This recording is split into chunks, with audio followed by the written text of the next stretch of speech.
क्या भारतीय banking sector एक नए रिकॉर्ड की तरफ बढ़ रहा है? क्या एसबीआई का शेयर पहली बार 9 ट्रिलियन मार्केट कैप छूकर नया इतिहास लिख चुका है?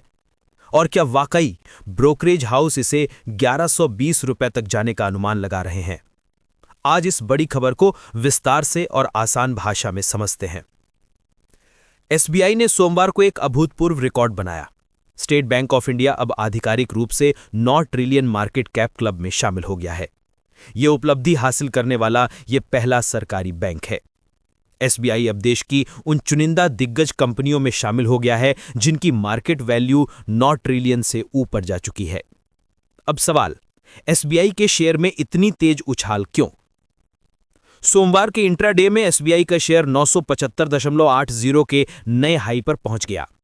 पिछले एक महीने में ही स्टॉक ने 10% की बढ़ोतरी दिखाई है और मार्च 2025 के 52 हफ्ते के लो 679.65 से अब तक करीब 44% का जोरदार उछाल दिया है। Q2 FY26 के मजबूत नतीजे आने के बाद निवेशकों का भरोसा और बढ़ गया है। बीएसई के 9:33 के आंकड़े बताते हैं कि एसबीआई का मार्केट कैप पहले 8.99 ट्रिलियन था और कुछ ही मिनटों में इंट्राडे हाई लगाकर ये 9.01 ट्रिलियन तक पहुंच गया। अब देखते हैं कौन कौन है इस 9 ट्रिलियन क्लब में। इस लिस्ट में पहले से Reliance industries, HDFC bank, Bharti Airtel, TCS और आईसीआईसीआई बैंक जैसी दिग्गज कंपनियां थीं। बैंकों की बात करें तो आईसीआईसीआई बैंक और एचडीएफसी बैंक ही इस क्लब में थे।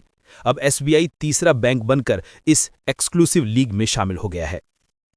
अब सबसे बड़ा सवाल, क्या एसबीआई का शेयर अभी खरीदना चाहिए? पिछले 2 सालों में सरकारी बैंकों में जबरदस्त तेजी देखने को मिली है। इसकी वजह साफ है, मजबूत प्रॉफिट, सुधरी हुई एसेट क्वालिटी और बेहतर रिकवरी। पीएसयू बैंक इंडेक्स भी सितंबर से अब तक 26% ऊपर चढ़ चुका है, जो बैंकिंग सेक्टर की मजबूत स्वास्थ्य स्थिति दिखाता है। अब बात एसबीआई के Q2 नतीजों की। ये इतने मजबूत क्यों रहे? नेट इंटरेस्ट इनकम उम्मीद से बेहतर, मार्जिन यानी एनआईएम बढ़कर 2.98% तक पहुंचा। यस बैंक में हिस्सेदारी बेचने से एक बार का अतिरिक्त फायदा, कर्ज वृद्धि 13% साल दर साल, प्रोविजनिंग स्थिर रही और क्रेडिट कॉस्ट सिर्फ 39 बीपीएस रही। बैंक ने FY26 के लिए अपने लोन ग्रोथ गाइडेंस को भी बढ़ाकर 12 से 14% कर दिया है। एसेट क्वालिटी सुधरने से निवेशकों का भरोसा और मजबूत हुआ है। अब बात करें ब्रोकरेज फर्मों के अनुमान की। मोतीलाल ओसवाल ने एसबीआई पर बाय रेटिंग बरकरार रखी है और टारगेट 1075 दिया है। आईसीआईसीआई सिक्योरिटीज ने भी बाय की सलाह देते हुए अपना टारगेट बढ़ाकर 1120 रुपए कर दिया है। उनके मुताबिक एसबीआई का रैम सेगमेंट यानी रिटेल, एग्रीकल्चर और एमएसएमई बेहद अच्छा प्रदर्शन कर रहा है। बैंक की एसेट क्वालिटी भी स्थिर बनी हुई है, जो आगे शेयर के लिए सकारात्मक संकेत है। अब देखते हैं आने वाले समय में एसबीआई की ग्रोथ कहां से आएगी। बैंक का कहना है कि FY26 में लोन ग्रोथ 12 से 14% के बीच रह सकती है। एसबीआई के पास अकेले कॉर्पोरेट सेगमेंट में लगभग 7 ट्रिलियन की मजबूत पाइपलाइन है, जिसमें से आधी मंजूरी अभी से मिल चुकी है। Renewable energy, power, real estate और स्टील जैसे सेक्टरों में बढ़ती कैपेक्स मांग से बैंक की कर्ज वृद्धि और भी तेज हो सकती है। रिटेल सेगमेंट में गोल्ड लोन ने सबसे तेजी दिखाई है, 87% सालाना बढ़त। डिपॉजिट्स भी बढ़ रहे हैं, जिससे बैंक की फंडिंग स्थिति मजबूत है।